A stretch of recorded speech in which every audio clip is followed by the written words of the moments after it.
Elle s'approcha du séduisant inconnu assis au bar, dont les doigts traçaient légèrement le bord de sa bière. Vous espérez avoir de la chance ce soir, beau gosse? La chance me joue des tours depuis des années. Ce soir, ce n'est qu'un tour de plus. Et vous, qu'est-ce qui vous amène ici? Qu'est-ce qui vous amène ici? Je trinque à mon divorce. Je cherche un rebond avant de me dégonfler. Je ne cherche rien de sérieux. Au fait, je m'appelle Lena. Sandy. Comme Sandy Koufax. Je suppose que ma bague ne vous décourage pas? Bague ou pas, Sandy, vous ne criez pas « marié », si vous voyez ce que je veux dire. Si vous voulez dire que j'essaie de survivre à un mariage difficile avec une once de dignité, c'est ça. Pourquoi ne pas divorcer?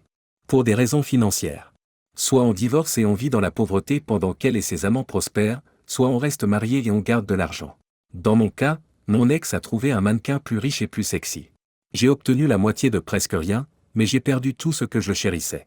Alors, vous êtes assez proche pour aller chez vous ou dans un motel et vous amuser.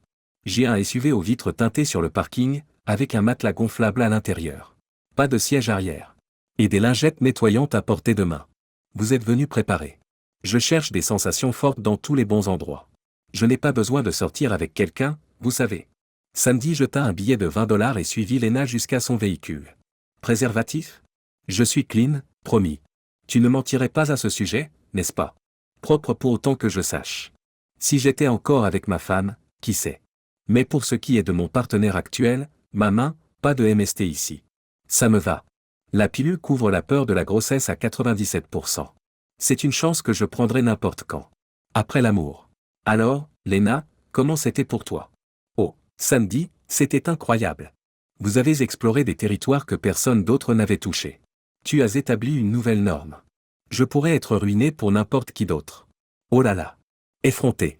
Ils gloussent ensemble. Mais sérieusement, Lena, que ressens-tu à l'idée d'être dans cette situation? Tu sais, j'y ai réfléchi. Je n'ai pas vraiment l'impression de contribuer à l'infidélité. Avez-vous l'impression de trahir votre femme? J'ai plutôt l'impression d'égaliser les chances. Je me dis que je suis à 1000 lieues de ce qu'elle a fait. Je doute de pouvoir égaliser cela en une nuit, aussi tentant que cela puisse être. Leur deuxième rendez-vous fut plus lent, rempli de tendresse. Les mots semblent leur échapper par la suite, chacun hésitant à exprimer des sentiments qui pourraient compliquer les choses demain. Ils s'habillent en silence. En sortant du 4x4, Lena mentionna qu'elle rentrait chez elle. Sandy ressentit le besoin de dire quelque chose. Si je te manque, fais-moi signe. J'ai bien aimé, ma petite. Waouh, Sandy. C'est un sacré compliment. Si je suis aussi bon, je devrais peut-être commencer à faire payer. Je plaisante, je n'ai pas pu résister. Mais honnêtement, c'était génial d'être avec toi. C'était bon d'être avec quelqu'un d'authentique, sans intention cachée. Ça ne me dérangerait pas du tout de répéter l'expérience. Ouah, tu deviens sentimental avec moi, hein? Ils rirent un peu et s'embrassèrent longuement pour se souhaiter bonne nuit, espérant manifestement une autre rencontre. Sandy rentra chez lui, l'endroit qu'il partageait parfois avec sa femme. Étonnamment satisfait de la soirée, Lena lui avait redonné confiance dans les femmes libres et honnêtes. Il s'installa dans son lit, se remémorant Lena, et s'endormit. Le lendemain matin, Sandy prépara du café tandis que sa femme, Kerry, entrait en titubant, plus mal en point que d'habitude. Elle lui lance un regard interrogateur. « Qu'est-ce que tu regardes? Je plaide le 5e pour la préservation de moi-même. Vous trouvez ça drôle? Tu n'es pas curieuse de savoir ce que j'ai fait? Ce n'est pas vraiment un mystère. Laissez-moi deviner, vous avez eu une nuit folle, beaucoup de boissons, et de la compagnie sous diverses formes. Je dirais que je suis proche. C'est faux. Je n'ai pas dansé. Juste de l'alcool, de l'herbe qui tue, et une douzaine de mecs d'horizons différents. Je leur ai donné carte blanche. Et tu ne peux rien y faire. Je trouverai quelque chose. Qu'est-ce que ça veut dire? Expliquer pourrait ne pas fonctionner avec ton état mental actuel. Et si tu te reposais pendant que je vais travailler? Avant de partir, où est le Tylenol? Le Tylenol ne possède pas ce genre de prouesse. Regarde dans l'armoire à pharmacie, comme d'habitude. Pas besoin d'attitude. Bien sûr, ma chère. Va te faire voir, espèce de crétin. Au fil du temps, Lena et Sandy ont continué à se fréquenter, leur rencontre évoluant au-delà du sexe, même si chaque rendez-vous se terminait par une étreinte sensuelle. Finalement, Lena a pris la décision de mettre fin à leur relation. Elle a fait part à Sandy de son inquiétude croissante à l'idée de développer des sentiments sérieux pour lui et d'avoir l'impression de s'immiscer en tant qu'autre femme, dans son mariage, d'autant plus que Sandy ne montrait aucune volonté de divorcer. Son manque d'urgence ou d'action la mettait mal à l'aise. Sandy a reconnu ses inquiétudes et lui a proposé de la contacter si sa situation changeait. Lena, incertaine mais ouverte d'esprit, accepte de rester en contact. Au fil des semaines, ni Sandy ni Lena n'ont connu de changements significatifs dans leur vie, mais l'un et l'autre leur manquent de plus en plus. Il leur était de plus en plus difficile de dissimuler leurs émotions au cours de leurs conversations. Le désir de l'une pour l'autre était de plus en plus difficile à masquer dans leurs appels. L'arrestation de Sandy. Sandy était assis devant la télévision lorsque la sonnette de la porte a retenti, accompagnée d'un martèlement insistant. Il ouvre la porte et trouve 2 policiers qui l'attendent. « Bonsoir, messieurs. Que se passe-t-il? Êtes-vous Sandy Jackson? » « Oui. Et votre femme est Kerry Jackson? » « Malheureusement, oui. » Sa réponse surprend les officiers. « J'ai le regret de vous informer, monsieur, que votre femme a été tuée ce soir. » « Vraiment? Comment? Un accident de voiture? J'espère que non. On venait de lui acheter une nouvelle voiture. Non, on lui a tiré dessus. C'est choquant. Sandy, comme dans Sandy Koufax. Sandy, il faut que vous veniez au poste pour un interrogatoire. Suis-je un suspect? J'ai toujours voulu jouer dans Law and Order. Le mari est toujours le principal suspect, non. Oui, c'est une enquête sur un homicide. Bien sûr, je vais prendre une veste. Ils sont partis, déclinant sa demande ludique de mettre les phares. Au commissariat, Sandy est conduite dans une salle d'interrogatoire. Les inspecteurs Bennett et Armbrusté sont entrés. Bon flic, mauvais flic, plaisante Sandy. J'aimerais que ces émissions ne mentionnent jamais cela, soupire l'inspecteur Bennett. Nous allons vous interroger sur le meurtre de votre femme. Vous n'êtes pas en état d'arrestation. Si vous voulez un avocat, nous arrêterons. Clair comme de l'eau de roche. Assez de clichés sur les flics, s'il vous plaît. Tout ce que vous direz devra être vrai. Compris. Puis-je commencer l'entretien maintenant? Je m'excuse pour mon enthousiasme. La vie est souvent ennuyeuse, et ça, c'est quelque chose.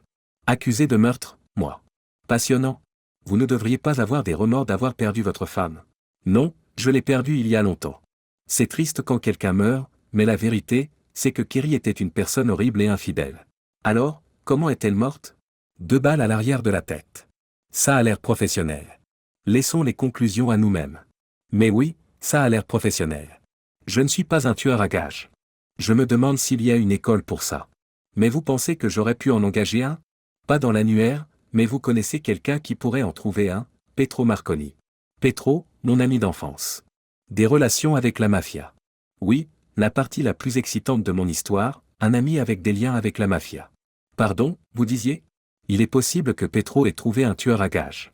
Pouvons-nous passer à la bonne partie? Voyons ce qu'il y a contre moi. Motif, je la détestais, elle me menaçait régulièrement d'un divorce ruineux. Occasion, seule à la maison, impossible de vérifier. Pas d'armes enregistrées. Quel type d'arme? À .22? Les spectacles disent que les pros utilisent ça. Il aurait pu avoir une arme illégale. C'est plus difficile maintenant avec les anti-second amendements au pouvoir. On m'a testé pour les résidus de poudre, mais j'aurais pu porter des gants. Donc, le fait que j'utilise mon ami lié à la mafia pour engager un tueur à gages, et que je me débarrasse de l'arme, semble être un cas ouvert et fermé. Prêt à me menotter? Je n'ai pas fait mes valises pour une soirée pyjama. L'inspecteur Armbrusté a remarqué, vous êtes un peu bizarre. Merci. Je dois dire, Madame Armbrusté, que si vous cherchez à avoir l'air d'une flic coriace, vous y arrivez. Son visage rougit de colère. Monsieur Jackson, ça suffit. Nous avons un dossier solide contre vous pour meurtre et tentative de meurtre. Attendez, comment puis-je être accusé des deux? Le meurtre couvre en quelque sorte la tentative, n'est-ce pas? Je parlais de son amant, également blessé par balle et dans un état critique. Attendez, personne n'a parlé d'un amant abattu. Lequel? Elle en avait plus d'un? Sandy acquiesce. L'homme abattu était son entraîneur de Planet Fitness. Dans le parking de sa voiture, sur le siège arrière. Il a reçu une balle dans les parties génitales, il a perdu beaucoup de sang. Bon sang, les taches de sang sont difficiles à nettoyer sur les tissus d'ameublement. Désolé, je m'écarte du sujet. Donc, vous prétendez que j'ai tué ma femme et castré un amant avec des balles. Plus gros défaut, il y a plein d'autres suspects. Qu'en est-il des femmes et des petites amies des hommes avec qui elle était? D'autres amants cherchant à se venger? Compte tenu de ces nombreuses liaisons, votre liste de suspects pourrait être plus longue. Beaucoup de gens à qui parler, vérifier les alibis. Je vais énumérer ses amants connus, quelques femmes avec qui elle est allée. Il pourrait en savoir plus. Vous pouvez faire cette liste avant de me rappeler? Je peux rentrer chez moi? Et je le répète, ne quittez pas la ville. Sandy est surpris par le nombre de personnes qui pensent qu'il a tué sa femme. Même si certains pensaient que c'était peut-être justifié, personne ne demandait franchement, tu l'as tué? Comme si une personne confrontée à de graves conséquences allait avouer. Sa réponse habituelle était, non, mais je paierai un verre à celui qui l'a tué. Puis il plaisantait, je mens, Une affaire entière pour le gars ou la fille. C'était un jeu d'attente. Tant que son assassin n'était pas retrouvé, les questions de succession et d'assurance vie étaient en suspens. S'il s'avérait que c'était Sandy, il perdrait son héritage. Sans les revenus de Kerry, il devait resserrer ses finances, ce qui n'était pas très différent. Kerry dépensait sans compter pour l'alcool, la drogue et les amants. Lena a remarqué son absence dans leur bar habituel, apprenant ses ennuis judiciaires par le barman. Elle l'a appelé pour lui présenter ses condoléances et lui offrir un pack de bière, mais il a refusé, craignant de les associer comme amants et de la rendre suspecte. Ils en ont plaisanté, imaginant les gros titres. Lena, merci de m'avoir contacté. Tu m'as beaucoup manqué. Alors, quoi de neuf dans ta vie amoureuse? Un monsieur Wright d'IS2? Pas de chance. Ma vie amoureuse est difficile. Mon fidèle jouet est surmené. Je commence à reconsidérer la recherche de monsieur Wright avant qu'il ne soit trop tard. Des pistes? Si j'évite la peine de mort, je pourrais postuler. Au moins, on sait que ça marche. C'est un fait. En parlant de ça, est-ce qu'ils en ont après vous? Pas un mot. Trouver le vrai tueur dans la toile de Kerry semble miraculeux. Je pourrais finir par être le dindon de la farce, juste pour le plaisir de la conviction. Dommage que l'entraîneur n'ait pas survécu, il aurait pu identifier le tireur. Et, Sandy. Je suis là pour toi, peu importe ce que les gens pensent, enfin, sauf toi, parfois. J'apprécie, Lena. Ça veut dire quelque chose, peut-être pas tout, mais quelque chose. Toutes deux mirent fin à l'appel, regrettant de ne pas avoir dit plus, comme « je t'aime ». La prédiction de Sandy s'est avérée exacte. Aucune des connaissances de Kerry ne semblait être un suspect aussi plausible que lui. Son procès s'est ouvert 6 mois après la mort de Kerry. Sandy s'est abstenu de témoigner, sa franchise quant à ses sentiments envers sa femme infidèle aurait pu jouer en sa défaveur. Sa défense a misé sur de nombreux coupables potentiels ayant un mobile et une chance. Lors du contre-interrogatoire, l'avocat de Sandy a insisté auprès des inspecteurs. Combien de femmes ont cherché à se venger? Près d'une centaine. Le jury s'étonne. Et celles qui n'ont pas d'alibi? 38. Un autre choc. Puis, êtes-vous sûr d'avoir tous les noms des hommes avec qui elle a eu des relations? Le détective a hésité, admettant qu'il lui manquait certains noms ou qu'il ne connaissait que les prénoms, incapable de les localiser ou de retrouver leur partenaire. La consternation du procureur est palpable. Le détective a ouvertement admis pourquoi M. Jackson avait été choisi pour être poursuivi, en disant « Demandez au procureur ». Jackson semblait le plus probable, je suppose. Le procureur lance un regard noir au détective. Sandy a attendu 3 jours angoissants pendant que le jury délibérait. Le juge a déclaré l'annulation du procès après une division par 8 contre 4 les 2 derniers jours. Le procureur a choisi de ne pas rejuger Sandy, incapable de prouver sa culpabilité au-delà de tout doute raisonnable. Les suspects inconnus et le manque de preuves concernant le tueur à gages laissent planer le doute. Sandy se réjouit, mais sa joie s'estompe lorsque Lena quitte la salle d'audience en larmes. Elle ignore ses appels pendant des jours. Lena, c'était des larmes de soulagement. Non, j'étais triste. J'ai toujours voulu dire que j'étais sorti avec un tueur. Bien sûr, j'étais ravi. Sandy, j'ai prié pour que tu ne sois pas reconnu coupable. Mais je n'étais pas coupable, heureusement assez de jurés étaient d'accord. Je savais que tu n'étais pas coupable. J'apprécie votre foi en moi. Non, je veux dire que je savais que vous n'étiez pas coupable. Comment ça? Sandy, c'est moi qui ai tué ta femme et son entraîneur. Sandy s'est arrêtée, stupéfaite. Lena, c'est difficile à croire. Pourquoi as-tu fait ça? Sandy, je suis tombée amoureuse de toi malgré moi. Même après que nous ayons cessé de sortir ensemble, je pensais à toi tous les jours. Je ne pouvais pas supporter de te voir souffrir dans ce mariage. Finalement, j'ai pris le vieux pistolet 22 de mon père. Je l'ai suivi, j'ai attendu le moment. Cette nuit-là, je l'ai vu avec l'entraîneur. Il n'y avait personne, alors j'ai tiré sur les deux. J'ai essayé de faire en sorte que ça ait l'air professionnel. Je regarde aussi Law and Order. Mais au tribunal, quand j'ai entendu parler de vos liens avec la mafia, j'ai paniqué, craignant d'aggraver votre cas. Vous avez tué Kerry et son amant pour me libérer et nous permettre d'être ensemble? Non, pas exactement. Je l'ai fait pour ta liberté, sans penser que tu m'épouserais. Dans les histoires, l'autre femme obtient rarement le mec. Lena, et s'il m'avait condamné? J'avouerais. J'ai toujours l'arme. Il le prouverait. Je ne te laisserai pas aller en prison, ou pire. Mais tu irais en prison. Tant que tu es libre.